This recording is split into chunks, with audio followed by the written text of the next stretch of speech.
Hi friends, నేను మీ శివాని. మనం ఒక నేసిన చేనేత చీర మనం వేసుకుంటున్నాం కదా అండి. దాని వెనుక వాళ్ళు ఎంత కష్టపడతారో తెలుసా అండి? ఆ చీర ఎలా తయారు చేశారో, దానికి ఏమేం పనులు కావాలి, ఎంతమంది వర్కర్స్ కావాలి, ఎన్ని విధాలుగా చేయాలి అనేవి మొత్తం మీకు నేను చూపిస్తానన్నమాట. ప్రతి ఒక్క వీడియోలో మీకు స్టార్టింగ్ నుంచి ఎండింగ్ దాకా చూపిస్తా. దీన్ని తెలుగులో వీవింగ్ అంటారండి. అంటే ఏంటంటే క్లాత్ని తయారు చేయడం. ఇవి నార్మల్గా మేము హ్యాండ్లూమ్ మీద తయారు చేస్తామన్నమాట. మీకు నేను పూర్తిగా వీడియోస్ అన్నీ స్టెప్ బై స్టెప్ పెడతానండి. ఖచ్చితంగా ఫాలో చేయండి, లైక్ చేయండి, షేర్ చేయండి, కామెంట్ పెట్టండి. మీకు నేను డైలీ ఒక్కొక్క వీడియో గురించి ఒక్కొక్కటి చెప్తానన్నమాట. ఇది ఫస్ట్ స్టెప్ అన్నమాట అండి. ఇది చూసారు కదా, ఇందులో ఒక 12 శారీస్ ఉంటాయన్నమాట.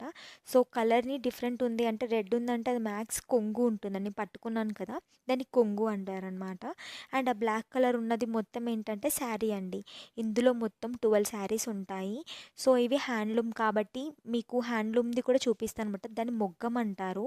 సో ఎలా తయారు చేస్తారు అనేది కూడా నీకు నేను చూపిస్తాను. మా ఊర్లో మొత్తం వీళ్ళే ఉంటారండి, ప్రిపేర్ చేసే వాళ్ళే ఉంటారు. మాకంత ప్రాసెస్ తెలుసండి.